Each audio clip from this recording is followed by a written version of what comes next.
اعوذ باللہ من الشیطان الرجیم، بسم اللہ الرحمن الرحیم۔ ابھی ہم کر رہے ہیں لیسن نمبر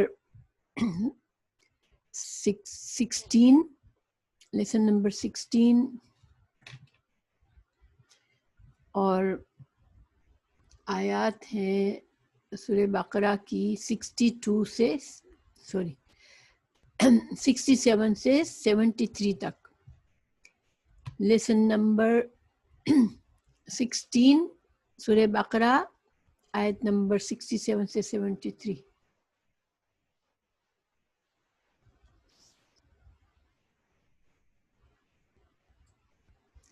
اعوذ باللہ من الشیطان الرجیم، بسم اللہ الرحمن الرحیم۔ سبق کا آغاز کرتے ہیں۔ اعوذ باللہ من الشیطان الرجیم، بسم اللہ الرحمن الرحیم۔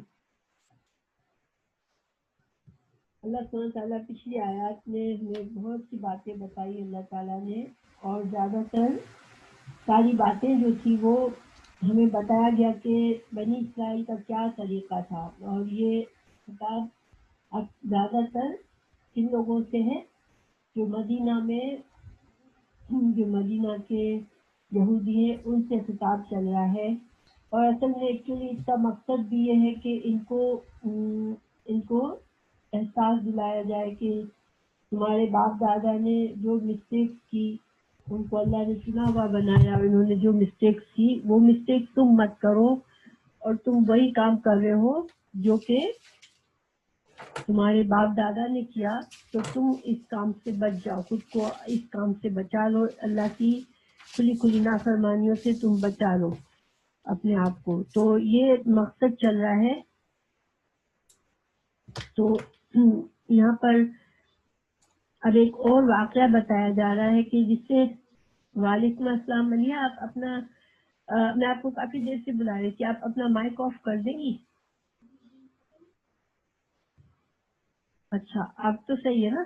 اب آپ اپنا انشاءاللہ مائک آف کر دیں۔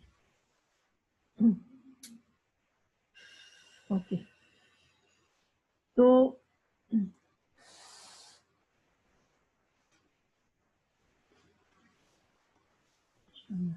اللہ تعالیٰ ہمیں ایک اور واقعہ بتا رہے ہیں جس میں ہمیں پتہ چلے گا کہ کس طرح سے جب اللہ تعالیٰ کوئی بھی حکم آتا ہے ان کے پاس، اللہ کا کوئی حکم آتا تو ان کا پہلی کوشش یہ ہوتی تھی کہ کسی طرح سے اس حکم سے جان چھڑائیں۔ یہ نہیں تھا کہ چلو اللہ کا رسول ہمارے درمیان موجود ہے، اور اللہ کا رسول ہمیں باتیں بتا رہا ہے، اللہ کے احکامات بتا رہا ہے، تو ہم ان کو مان لیں اور ہم ان پر عمل کریں۔ اس کے بجائے وہ پوری حد تک کوشش کرتے تھے کہ رسول کو بھی تنگ کرتے رہیں، اور اللہ تعالیٰ سے بھی اتنے سوالات کریں کہ شاید ہم اس کام سے بچ جائیں۔ تو یہ ان کا طریقہ تھا۔ تو اب اس کی ایک مثال بتائی جا رہی ہے۔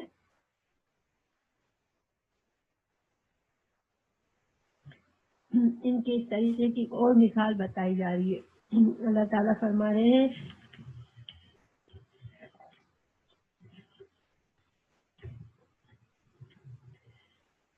اعوذ باللہ من الشیطان الرجیم، بسم اللہ الرحمن الرحیم۔ وَإِذْ قَالَ مُوسَىٰ لِقَوْمِهِ إِنَّ اللَّهَ يَأْمُرُكُمْ أَن تَذْبَحُوا بَقَرَةً قَالُوا وَتَتَّخِذُنَا هُزُوًا قَالَ أَعُوذُ بِاللَّهِ أَنْ أَكُونَ مِنَ الْجَاهِلِينَ۔ اور اس جب، یاد کرو جب، قال کہا، موسیٰ نے، لی قومی، کتنے الفاظ نظر آ رہے ہیں؟ لی قومی، لیے، واسطے، قوم کے، ہی اپنی۔ جب موسیٰ علیہ السلام نے اپنی قوم سے کہا، ان اللہ، بے شک اللہ تعالیٰ، انا کا مطلب بے شک اللہ، بے شک اللہ تعالیٰ، یأمرکم حکم دیتا ہے تم کو، ان یہ کہ تذبحو ذبح کرو۔ ذبح کرنا اردو میں بھی ذبح کا لفظ بولتے ہیں نا، ذبیحہ، ذبح کرنا، تو قربان کرنا، تو ذبح کرو، تم ذبح کرو، بقرتن، ایک گائے کی قربانی کا حکم دیا گیا ہے، ٹھیک ہے۔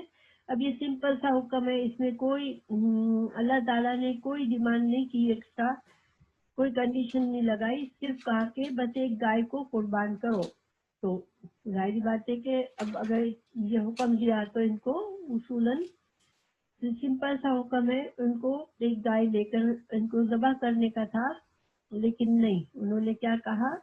قالو، انہوں نے کہا اتتخذنا، کیا تتخذو، بناتا ہے تو نہ ہمارا ہزوا، مذاق، کیا ہم سے تو مذاق کر رہا ہے؟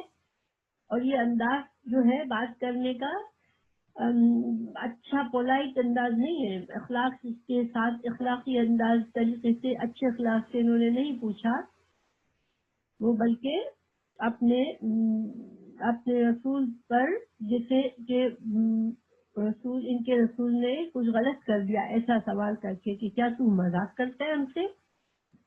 موسیٰ علیہ السلام نے کہا قالا،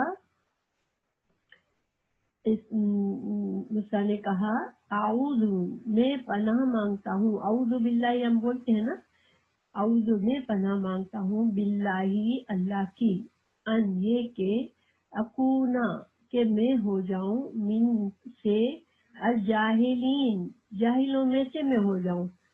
جاہل کا لفظ بھی ہم بولتے ہیں، لیکن ہم جاہل اردو میں جب ہم جاہل بولتے ہیں تو ہمارا مقصد کیا ہوتا ہے کہ کسی کو کوئی علم نہیں ہے اس کو ہم جاہل کہتے ہیں.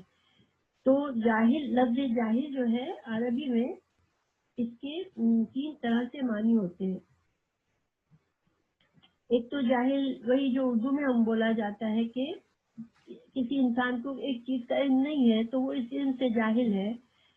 اب وہ ہو سکتا ہے اس کو دوسری چیزوں کا علم ہو، لیکن اس سرٹن کچھ چیزوں کا علم نہیں ہے تو وہ جاہل ہے. ٹھیک ہے، اور یہ جہالت میں کوئی تانا نہیں ہے، ہر انسان کے پاس ہر چیز کا علم نہیں ہوتا ہے. اگر ایک انسان کے پاس علم نہیں ہے تو اس کو جاہل، ہم برے معنی میں جاہل نہیں ہوتا، وہ بس اس کو علم نہیں ہے تو وہ جاہل ہے اس چیز سے. لیکن جاہل کا اور بھی معنی ہوتا ہے کہ انسان کو معلوم تو ہو، ٹھیک ہے، کسی چیز کی حقیقت کو جانتا ہو، لیکن وہ اس کے بارے میں پھر بھی غلط رائے رکھے. ٹھیک ہے، یعنی جذبات میں انسان کے اندر کسی کے لیے بغض ہے، حسد ہے، بری فیلنگ ہے. اب وہ دوسرے کے بارے میں جانتا ہے کہ وہ اچھا برا انسان نہیں ہے، لیکن وہ اس کے بارے میں برا رویہ کرتا ہے. کوئی انسان دوسرے انسان کو دیکھتا ہے اور اس کے بارے میں اس کو کمتر سمجھتا ہے، اس کی حیثیت سے کمتر سمجھتا ہے، بیوقوف نہیں ہے کوئی انسان اس کو بیوقوف سمجھتا ہے.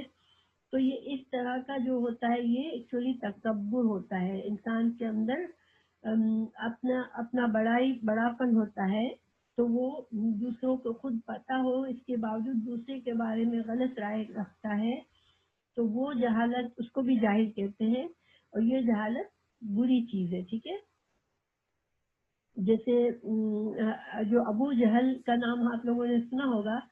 ابو جہل جو تھا وہ دشمن تھا، اسلام کا بہت بڑا دشمن تھا، لیکن اس کا نام، اصل نام تھا ابو الحکم. ٹھیک ہے، اس کا ابو الحکم نام تھا کیونکہ وہ بڑا ذہین آدمی تھا، بڑا چالاک آدمی تھا، تو اس کو لوگ ابو الحکم کی کنیت سے بلاتے تھے. لیکن جب اسلام آیا اور رسول اللہ صلی اللہ علیہ وسلم کی حقیقت کو جان لیا اس نے، لیکن اس نے اتنی مخالفت کی، اسلام کی حق کی مخالفت کی، تو پھر اس کا نام ابو جہل رکھ دیا گیا. اور یہ نام، اسی نام سے ساری دنیا ان کو جانتی ہے. یہ اللہ تعالیٰ کا وہ ہے کہ جس نے دین کو، اللہ کے دین کی مخالفت اتنی شدید کی، اس کو مرتے دم تک، یعنی کہ آئندہ قیامت تک جب تک لوگ قرآن اور حدیث کا علم حاصل کریں گے اس کو ابو جہل ہی کہیں گے.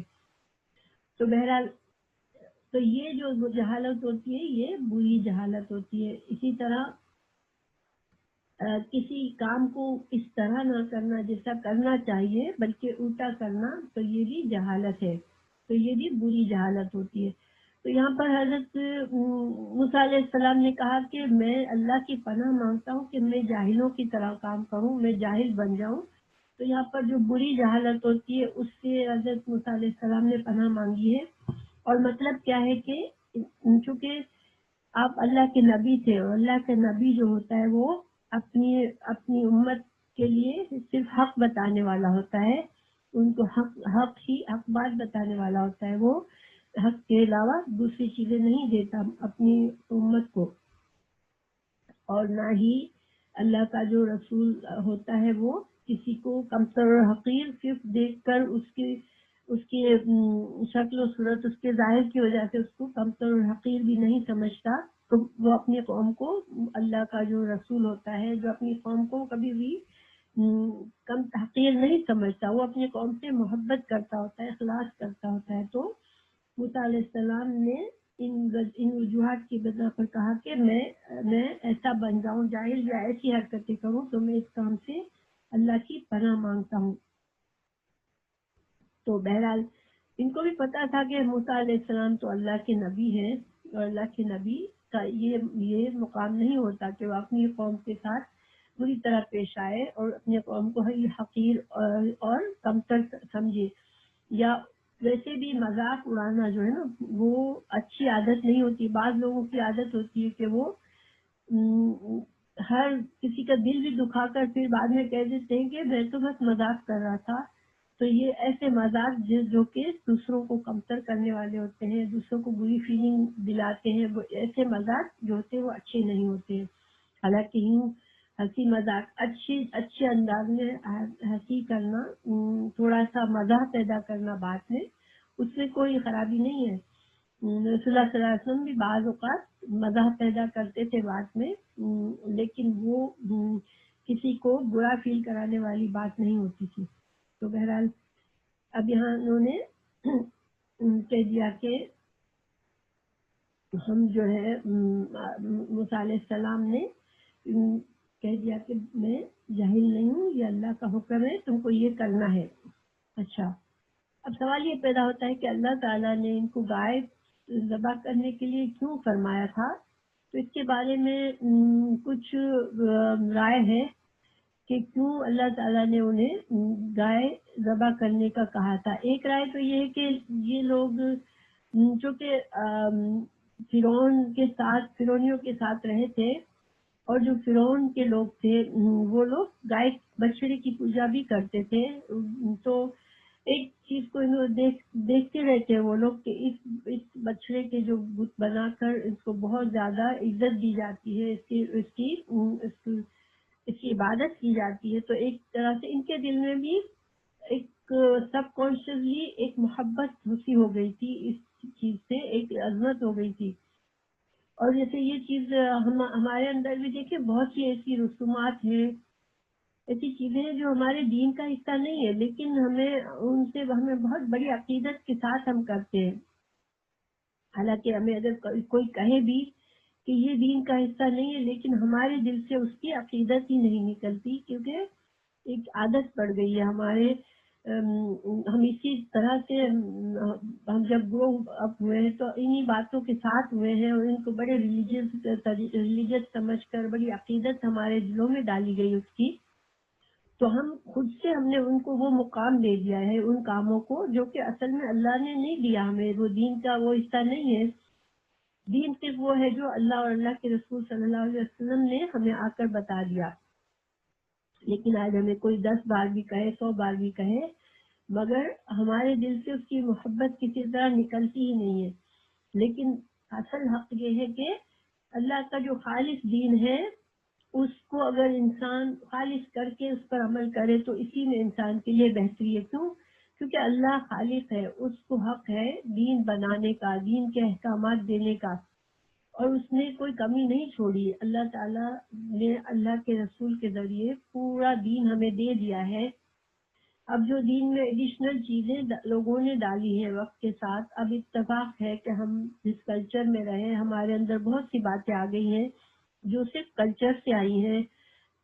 تو اب ہم ان سے عقیدت اگر کتنی بھی ہمیں ہے، لیکن ہمیں صحیح علم آئے تو دین کا، ہمارے ایمان کا تقاضا کیا ہے کہ سمعنا واطعنا، دین آیا، اصل حکم آیا، اور ہم نے سنا اور ہم نے اپنے جذبات کو ایک طرف کر کے ہم نے دین کی بات کو مان لی. کیونکہ اصل جہالت وہی ہے کہ انسان جذبات سے فیصلہ کرے. اور حق بات جو ہو اس کو نہ مانے، بلکہ جو بس اس کو ماننا ہے وہ مانے۔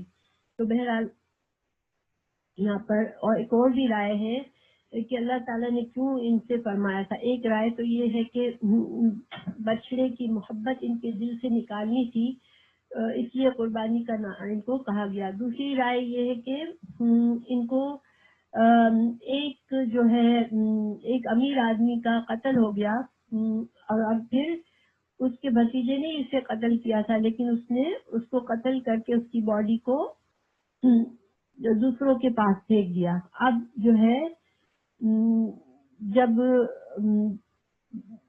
جھگڑا ایک شروع ہو گیا، اب کس نے قتل کیا ہے اس بات پر جھگڑا ہو گیا، تو اللہ تعالیٰ حضرت موسیٰ علیہ السلام کے پاس یہ مقدمہ لایا گیا۔ تو حضرت موسیٰ علیہ السلام نے اللہ کے حکم سے ان کو کہا کہ تم ایک گائے ذبح کرو۔ تو بہرحال دونوں بھی باتیں ہو سکتی ہے، ظاہری بات ہے کہ اللہ تعالیٰ کے کاموں میں حکمت ہوتی ہے، تو دونوں وجوہات بھی ہو سکتی ہے۔ تو بہرحال اب اللہ تعالیٰ نے اگلی آیت میں ہم پڑھتے ہیں کہ پھر انہوں نے دیکھیے جب موسیٰ علیہ السلام نے کہہ دیا کہ نہیں میں سیریسلی کہہ رہا ہوں، تم کو گائے کا حکم ذبح کرنے کا حکم ہے، تو پھر انہوں نے کر لینا چاہیے تھا، لیکن نہیں۔ اب انہوں نے ایک نیا سوچنا چھوڑا کہ انہوں نے کہا قالوا ادع لنا، انہوں نے کہا ادعو، دعا کرو، لنا ہمارے لیے، ربکا اپنے رب سے، یبین وہ بیان کرے، وہ واضح کرے، لنا ہمارے لیے، ما ہیا کیسی ہے وہ، ماں کیسی ہے یا وہ، یہ یا جو ہے وہ مؤنث کی ضمیر ہے، ٹھیک ہے، چونکہ بقرہ مؤنث کا لفظ ہے تو یہ مؤنث کی ضمیر آئی ہے کہ کیسی ہے۔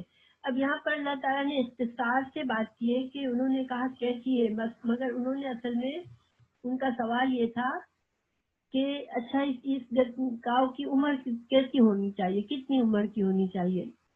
تو کیونکہ جواب سے ہمیں اندازہ ہوتا ہے کہ انہوں نے گائے کی عمر پوچھی تھی، ٹھیک ہے۔ قالا کہا حضرت موسیٰ علیہ السلام نے، انہو بے شک وہ، یقولو فرماتا ہے، یعنی اللہ تعالیٰ فرماتا ہے، انہا بے شک وہ، اب ہا ضمیر مؤنث کی ہے، وہ ضمیر مذکر کی ہے، دونوں کا ترجمہ وہ ہے، وہ یعنی کہ اللہ سبحانہ تعالیٰ کی ذات، انہا بے شک وہ یعنی کہ وہ گائے، بقرتن ایسی گائے ہے، لا نہیں، فارد کہتے ہیں، دیکھیے فرض ہم کہتے ہیں نا فرض عبادات، تو فرض عبادات کو فرض کیوں کہتے ہیں؟ اسی کے لفظ فرادہ کا معنی ہوتا ہے کوئی ٹھوس اور مضبوط چیز، تو چونکہ فرض بھی ایسے احکامات ہوتے ہیں جو ٹھوس ہوتے ہیں، جن کو لازم کرنا ہوتا ہے، تو اس وجہ سے ان کو فرض کہتے ہیں، ٹھیک ہے۔ اور جب انسان یا کوئی ادھیڑ عمر کا ہو جاتا ہے تو وہ بڑی اس کی سوچ پختہ ہو جاتی ہے، تو اس لیے اس کو بھی خارج کہتے ہیں۔ اور جانور بھی جب ایسی عمر کو ہو جاتا ہے جو کہ پختہ عمر ہو گئی، اب وہ بچے پیدا کرنے کے قابل نہیں ہے، تو پھر اس کو فارغ کہتے ہیں۔ تو بہرحال وہ گائے ایسی ہو جو بوڑھی نہ ہو، ٹھیک ہے، بوڑھی کا ترجمہ اس لیے کیا ہے فارغ سے، ولا اور نہ بکر کہتے ہیں جو ہر چیز کی پہل آغاز، صبح کے وقت کو بکرتن کہتے ہیں، بکرتن صبح، بکرتن جب طلوع ہوتی ہے سورج، تو سورج کا پہلا وقت، طلوع ہونے کا جو پہلا وقت ہوتا ہے اس کو بکرتن کہتے ہیں۔ تو یعنی کہ وہ گائے جو ابھی بچی ہو، ابھی اس عمر کو نہیں پہنچی کہ وہ بچے پیدا کر سکے، اپنی پوری جوانی کو نہیں پہنچی، اس کو بکرن کہتے ہیں۔ تو نہ وہ گائے بوڑھی ہو، نہ وہ بکرن ہو یعنی کہ جوان ہو، ابھی وہ مڈل ایج ہو، اوان درمیانہ عمر ہو، بینا درمیان، ذالک اس کے، یعنی بڑھاپے اور بالکل جوان ابھی بچڑی ہے اس کے درمیان کی عمر ہو، یعنی کہ مڈل ایج ہو، اور اعتدال